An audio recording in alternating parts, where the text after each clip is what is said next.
First ever factory outlet Mukunda jewellery KPHB Kothapet Khammam Somajiguda Hanamkonda. అమ్మ నమస్తే. నమస్తే అమ్మా. అమ్మ, హ్మ్. మనిషి మనస్తత్వాన్ని హ్మ్. అసలు అంచనా వేయగలమా? హ్మ్. సాధ్యమేనా? అదే సాధ్యమైతే ఈ ప్రపంచం ఇలా ఎందుకుంటుందమ్మా? నిజంగా భగవంతుడు మనకిచ్చిన వరాలు కొన్నున్నాయి. ఎదుటి వాళ్ళ మనస్సులో ఏముందో తెలుసుకోలేకపోవడం అన్నది భగవంతుడు మనకిచ్చిన గొప్ప వరం. దాన్ని వరం కిందే భావించాలా మనం? వరం కిందే భావించాలి. ఇప్పుడు మీరు నాకు ఎదురు పడ్డారు, అమ్మా, నేనేదో పని మీద ఎడుతున్నాను, నాకు ఇబ్బంది మీరు ఆగి మాట్లాడడం అన్నది నాకు. కానీ మీరు ఎదురుపడి అమ్మ చాలా సంతోషం మీరు కనపడ్డారు, నాకు కూడా సంతోషం అమ్మా అంటాను. ఇట్లా లేనిపోని ఇక్కడి నుంచి ఇక్కడ దాకా మొహం పెట్టేసి పెదవులు పెట్టి, కానీ లోపల మాత్రం ఎదురుపడి నా పని చెడగొట్టింది అమ్మాయి, అనవసరంగా వదలదో పట్టానా అని లోపల అనుకుంటా. మీకు నా మనసులో అనుకున్నది మీకు తెలిసిందనుకో, మళ్ళీ ఎప్పుడన్నా నా మొహం చూస్తారా? బాగుందమ్మా. నిజంగా అదృష్టం ఏమిటంటే నేనేమనుకుంటున్నానో మీకు తెలియకపోవడం చాలా అదృష్టం. భగవంతుడు మనకిచ్చినటువంటి చాలా వరాలు ఉన్నాయమ్మా, అందులో ఇదొక వరం. తెలియదు కానీ మనం వాటిని వరాలు అనుకోం. అటువంటి వాటిల్లో ఇదొకటి గొప్ప వరం. ఎదుటి మనిషి మనస్సులో ఏమున్నదో తెలియకపోవడం. అయితే దీని మీద కొద్దిగా జాగ్రత్తగా నెగటివిటీ కూడా ఉందమ్మా. అధ్యయనం చేసి బాగా దాని మీద పరిశోధనలు చేసి ఎదుటి వాళ్ళ మనస్సులో భావాలు కనుక్కునే ప్రయత్నాలు చేస్తారు. దానికి చేయవలసింది ఏమిటి అంటే ముఖ కవళికలు. నోటితో ఒకటి మాట్లాడుతూ ఉన్నా ముఖంలో మాత్రం తేడా ఉంటుంది. చికాకు, ఇప్పుడు వెళ్ళిపోదాము అన్నది. ముఖంలో కూడా కవళికలు కనపడకుండా జాగ్రత్తగా దాచగలగడం అన్నది నటనలో నేర్పరలేని వాళ్ళు చేయగలరు. ముఖంలో కూడా కనపడకుండా. కానీ కళ్ళు మాత్రం అబద్ధాలు చెప్పవు. కళ్ళల్లో తెలిసిపోతూ ఉంటుంది వాళ్ళు మనని సహించగలుగుతున్నారా, సహించలేకపోతున్నారా మొదలైనటువంటివన్నీ. సాధారణంగా ఒక తరగతిలో విద్యార్థులు నిజం చెప్తున్నారా అబద్ధం చెప్తున్నారా అన్నది పిల్లాడి మొహం చూసి చెప్పేస్తారు టీచర్లు.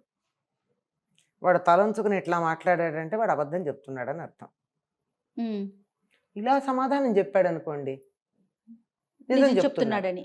ఎక్కడో గుండెలు తీసిన బంట ఒకడు ఉంటాడేమో కానీ 100కి 99.999% అంతే ఉంటుంది. కనుక ఎదుటి వాళ్ళ మనసులో ఉన్న తెలుసుకోవాలంటే కళ్ళు ఎట్లా ఉన్నాయో గమనించి దాంట్లో ఉన్న భావాలు అర్థం చేసుకోవడం ప్రయత్నం చేస్తే కుదురుతుంది తప్ప లేకపోతే కుదరదు. అలా మరి అర్థం చేసుకోలేకపోతే చాలా నష్టాలు కానీ ఇబ్బందులు కానీ పడే అవకాశాలు ఉంటాయి కదమ్మా. తక్కువేనమ్మా. ఎక్కువగా తెలుసుకోవడం వల్ల కలిగేటటువంటి ఇబ్బందుల కన్నా తెలియకపోవడం వల్ల కలిగే ఇబ్బందులు తక్కువ. మోసగించబడతారు.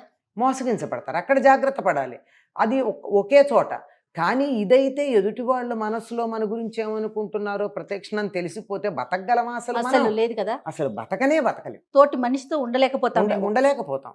అన్నిసార్లు మనం ఇప్పుడు చాలా ఆత్మీయులే, తల్లి పిల్లలే ఉన్నారు, భార్యాభర్తలే ఉన్నారు. వాళ్ళు కూడా అనుక్షణం అవతల వాళ్ళకు అనుకూలంగా ఇష్టంగా ఉండలేరు కదండి. బిడ్డంటే ప్రేమే ఉంటుంది తల్లికి. త్వరగా నిద్రపోదాం అనుకుంటుంది, ఆలస్యంగా వచ్చాడు, వస్తే నాయన నీకోసం ఎదురు చూస్తున్నాను రా అని పెడుతుంది. అమ్మ నా కోసం ప్రేమగా చూసింది అనుకుంటాడు ఆ కొడుకు. వీడు ఎప్పుడు ఇలాగే నా ప్రాణం తీస్తున్నాడు బాబు, త్వరగా రావట్లేదు, నా ప్రాణానికి వీడు ఒక తగలాటం అని మనసులో అనుకుంటుంది, పైకి అనదు. అది కానీ పిల్లాడికి తెలిస్తే ఎలా ఉంటుంది? సొంత తల్లి పిల్లలే. అవునమ్మా. అది కూడా ఎంతసేపు తాత్కాలికం, రేపు ఉండదు. ఇవాళ ఒక కలసట వల్ల ఉంది. అది తెలిస్తే వాడి జీవితాంతం అమ్మకి నా మీద ఇష్టం లేదనుకుంటాడు. అంటే రంధ్రాన్వేషణ చేయకూడదు అంటారు. అది అస్సలు ఆ జోలికి వెళ్ళకూడదు. ఎవరితో ఉన్న వ్యవహారం నడపాల్సినటువంటి సందర్భం వచ్చినప్పుడు మాత్రమే వాళ్ళ అభిప్రాయం ఏమిటి, వాళ్ళ మనస్సులో ఏముంది అన్నది తెలుసుకోవాలి తప్ప. అది ఎలా తెలుస్తుందమ్మా? అది చాలా కష్టం. కళ్ళు కొంత తెలుస్తాయి, కొంత అనుభవం వల్ల తెలుస్తుంది. దీన్నే ఏమంటారంటే ఇంగితం అంటారు. నీకు అస్సలు ఇంగితం లేదంటూ ఉంటారు పెద్దవాళ్ళు ఎప్పుడన్నా. ఇంగితజ్ఞుడు అంటే ఎదుటి వాళ్ళ అభిప్రాయం ఏమిటో తెలుసుకోగలిగినటువంటి వాడిని ఇంగితజ్ఞుడు అంటారు. ఈ లక్షణం హనుమంతుల్లో బాగా ఉందని చెప్పి మొదటి చూపులోనే రాముడు గ్రహించి అంటాడు, ఇటువంటి వాడు రాయబారిగా గనక ఉన్నట్టయితే, మంత్రిగా కానీ ఉన్నట్టయితే చంపటానికి ఆయుధం ఎత్తుకుని మీదకొచ్చిన వాడు కూడా మనకి మిత్రుడైపోతాడు కదా అన్నాడు శ్రీరామచంద్రుడు. మొట్టమొదటి పరిచయంలో హనుమంతుడు ఇంగితజ్ఞుడు అని ఎట్లా ఆయన గమనించాడు అంటే, వచ్చిన వాళ్ళు ఎవరో తెలుసుకోమని చెప్పి భయపడుతూ ఉంటే సుగ్రీవుడు నేను తెలుసుకుని వస్తానని బయలుదేరాడు. తెలుసుకుని వస్తానని బయలుదేరేటప్పుడు ఎట్లా వచ్చాడు? వానరంలాగా రాలా, కాషాయం ధరించి ఒక సాధువులాగా వచ్చి అద్భుతమైనటువంటి సంస్కృతంలో మాట్లాడాడు. అసలు అక్కడ రాముడు అతడు మాట్లాడిన భాషకి ఇచ్చినటువంటి సర్టిఫికేట్ ఎట్లాంటిదంటే, ప్రపంచంలో ఎక్కడా కూడా భాషా విషయకంగా అంతకన్నా గొప్ప ప్రమాణపత్రం ఉండదు. అలా అయ్యాక చిట్ట చివరికి అన్నమాట ఇది. ఎందుకు ఇట్లా అనాల్సి వచ్చింది? ఇలా కాషాయ వస్త్రం ధరించి ఒక సాధువులాగా సన్యాసిలాగా వచ్చినవాడు రాముణ్ణి చూడగానే అసత్యం చెప్పలేక తానెవరో సత్యం చెప్పాడు. హనుమంతుడు అంటే తాను సాధువుగా వచ్చాడంటే ఇది ఆదరిస్తారని, అబద్ధం చెప్పే ఉద్దేశం లేదు. కానీ తాను ఇలా వచ్చానన్న సంగతి ఎందుకు చెప్పాలి? తెలుసుకోవడానికి. చెప్పకపోయినా నడిచిపోయేది. అలా చెప్పాడు. ఎందుకు చెప్పాడంటే, రాముడిలో ఉన్నటువంటి నిర్మలత్వాన్ని, దైవీ గుణాలని హనుమంతుడు గుర్తుపట్టాడు. అంటే ఎదుటి వాళ్ళని చక్కగా అంచనా వేయగలిగాడు. ఇలా అంచనా వేయగలిగాడు గనక ఎదుటి వాళ్ళ మనోభావాలు తెలుసుకోగలిగిన లక్షణం హనుమంతుడికి ఉన్నది అని చెప్పి రాముడు అతనికి ఒక ప్రమాణపత్రం ఇచ్చాడు, సర్టిఫికేట్ ఇచ్చాడు, ప్రశంసాపత్రం. ఇది అన్ని సందర్భాల్లో కుదరదమ్మా. 150% మనం అందరం ఇంతో అంతో చేస్తాం, కానీ 90% చేసే వాళ్ళ సంఖ్య కూడా తక్కువే.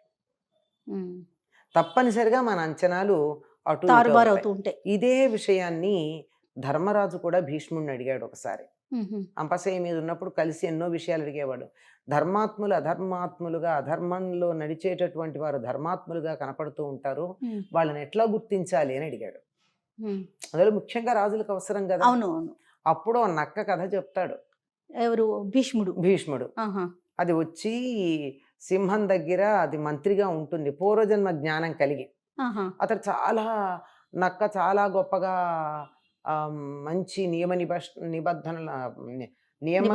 నిబంధనలతో చాలా చక్కనైనటువంటి నిష్ఠాగరిష్టమైనటువంటి జీవితం గడుపుతూ ఉంటే పిలిచి అడుగుతాడు, నా దగ్గర మంత్రిగా ఉండమని. వద్దులే, నేనుంటే మిగిలిన వాళ్ళకి ఇబ్బందిగా ఉంటుందంటే, లేదు నీ ప్రవర్తన గురించి తెలుసు నాకు, ఇలా నా దగ్గర మంత్రిగా ఉండమని.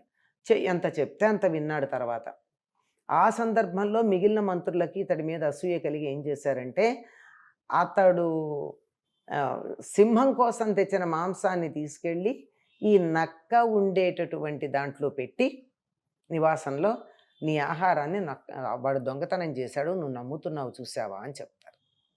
వాణ్ణి సంహరించమని చెప్పి రాజే కదా ఒక ఫర్మానా జారీ చేస్తాడు. తల్లి చెప్తుంది నాయనా తప్పు అని, అయినా సరే వినడా ఆవేశంగా. తీరా వచ్చిన తర్వాత నిజానిజాలు బయటపడ్డాక క్షమించమని అడుగుతాడు. అడిగితే నక్క చెప్తుంది, ఒకసారి అయిందంతే చాలు, నీ వెళ్ళిపోతాను. నువ్వు గుర్తించలేకపోయావు, ముందర గుర్తించావు నేను మంచివాడినని, తర్వాత ఆ గుర్తించిన దాన్ని నిలబెట్టుకోలేకపోయావు. ఇది ఎప్పుడూ నువ్వు మంచివాడు అనొకసారి, లేదు ఇంకెవరన్నా మళ్ళీ ఇంకోటి ఏదన్నా చేస్తే నేను మంచివాడిని కాదని ఇలా అనుకుంటూ ఉంటే జరిగే వ్యవహారం కాదు, నేను వెళ్ళిపోతానంటుంది. ఇది చెప్తాడు. అంచేత ఎవరిని కూడా వీళ్ళు మంచివాళ్ళని కానీ చెడ్డవాళ్ళని కానీ మనం శాశ్వతంగా అనుకోలేము. ఎప్పుడు ఎవరిలో ఎటువంటి మార్పులు వస్తాయో చెప్పలేం. ఇది కరెక్ట్ అమ్మా. పూర్తిగా మంచిగాను ఉంటారు అనుకోవటానికి లేదు, పూర్తిగా చెడ్డవారిగా ఉండిపోతారు అనుకోవటానికి లేదు. సందర్భానుసారంగా, సమయానికి అనుకూలంగా, ఒక్కొక్కసారి ఒక్కొక్క పరిస్థితిని బట్టి, ఒక్కొక్కసారి మనస్సులో ఒకటి పెట్టుకుని పైకి నటించవచ్చు. ఎదుటి వాళ్ళ మనసులో ఉన్నది అన్నిసార్లు మనం గుర్తిస్తామని చెప్పలేము. ఒకసారి గుర్తిస్తాం, ఇంకోసారి పిల్లల మనసులో ఉన్నదే గుర్తించలేదమ్మండి తల్లి. ఒక్కొక్కసారి ఎన్నిసార్లు పిల్లలు తల్లిదండ్రులు మోసం చేస్తున్నారు ఈ మధ్యకాలంలో మనం చూస్తూనే ఉన్నాం కదా. అంచేత తెలుస్తుందని అనుకోవడం కష్టం, కానీ ఇది బై ఇన్స్టింక్ట్ అంటే సహజాతము అంటారు.